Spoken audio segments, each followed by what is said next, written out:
bicycle is an amazing machine. Call the experience what you will. Freedom, nostalgia, stress reducing, a rider's high, or maybe a combination of all of those. I will say that the recent explosion in the popularity of gravel and adventure bikes has me rekindling all of those. Among the most exciting offerings during this craze is the Specialized Diverge. It's been nearly a year since I last reviewed the 2021 Specialized Diverge Sport. That's a ton of time to figure out what I like and what I don't like about this versatile and comfortable gravel bike. If you want a detailed review of the Diverge Sport, or a great comparison between the Sport and the Comp, check out the links in the description. In this video, we'll cover the things I love about the Diverge Sport. It's a great gravel bike, but it's not perfect, so I'll have a video on the things I don't like. My list is pretty good, so let's get started. If you're new here, my name is Joe. I love bikes and adventures on them. If you're into any of that, hit subscribe. And if by the end of this video you found it informative or entertaining, hit like.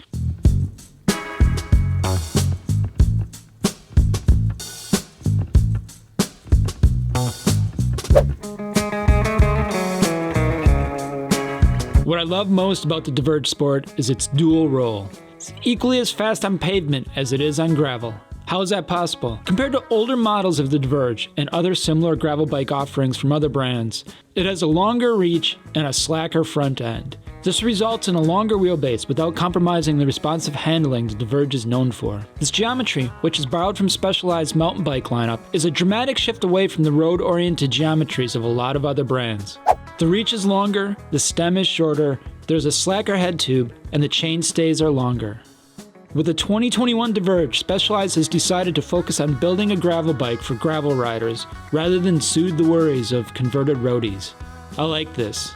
A lot. Sure, the Diverge is not a fast road bike, and it won't carve up the single track the way a dedicated mountain bike will. What Specialized has done is looked at the compromises needed to split the difference between road and gravel, and built a responsive, fast, and stable bike on and off road.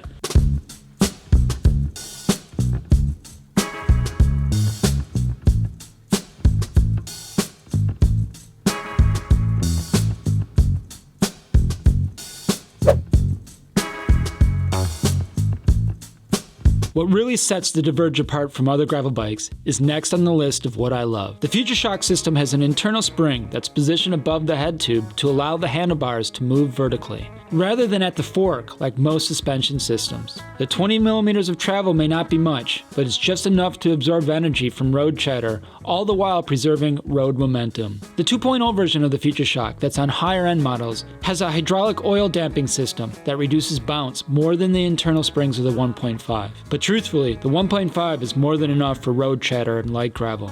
As a long-distance cyclist, what I love most about the FutureShock is that it reduces fatigue, allowing me to ride longer and further. Sure, the FutureShock is not perfect. Here's a spoiler alert for those with complaints about it. I will include the FutureShock in the next video on what I don't like about the Diverge. That may seem weird since I'm including it on the things I love, but like I said, it's not perfect.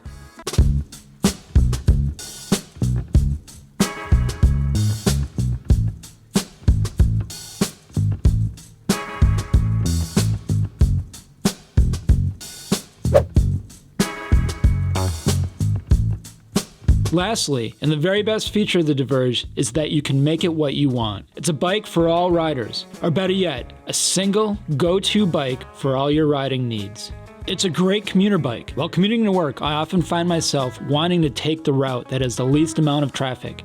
That often means I'm riding on less than smooth road surfaces or gravel paths. The Diverge can handle these with aplomb, and with equal amounts of speed on both smooth and rough terrain. There are also enough bosses and eyelets to attach fork racks and bags, or a rear rack if you need to carry more on your commute.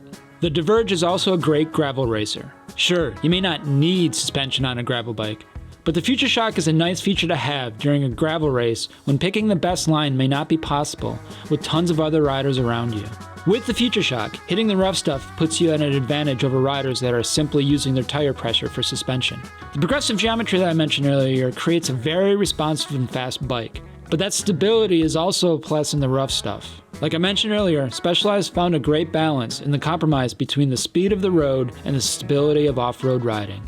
That's important during any race. Most important to me is that the Diverge is an excellent adventure bike. With the attachment options on the frame, fork, and top tube, you can gear up for any S240 or multi-day adventure. I keep mentioning how wonderful that geometry is. In addition to the other benefits I mentioned, it provides much more needed stability when loaded with extra weight. I'm surprised it took me this long in the video to mention this, but that tire clearance up to 45mm is really nice. It's great for rough terrain on bikepacking adventures. As mentioned earlier, that Future Shock allows you to ride longer by reducing fatigue. That's a plus, because I'm not too tired to have a beer and pizza at the end of a long day in the saddle. What do you love about the Diverge? Leave a comment below and let me know. I'm also working on a video about what I don't like about the Diverge, so leave me a comment below about what you don't like and I might include it in the next video.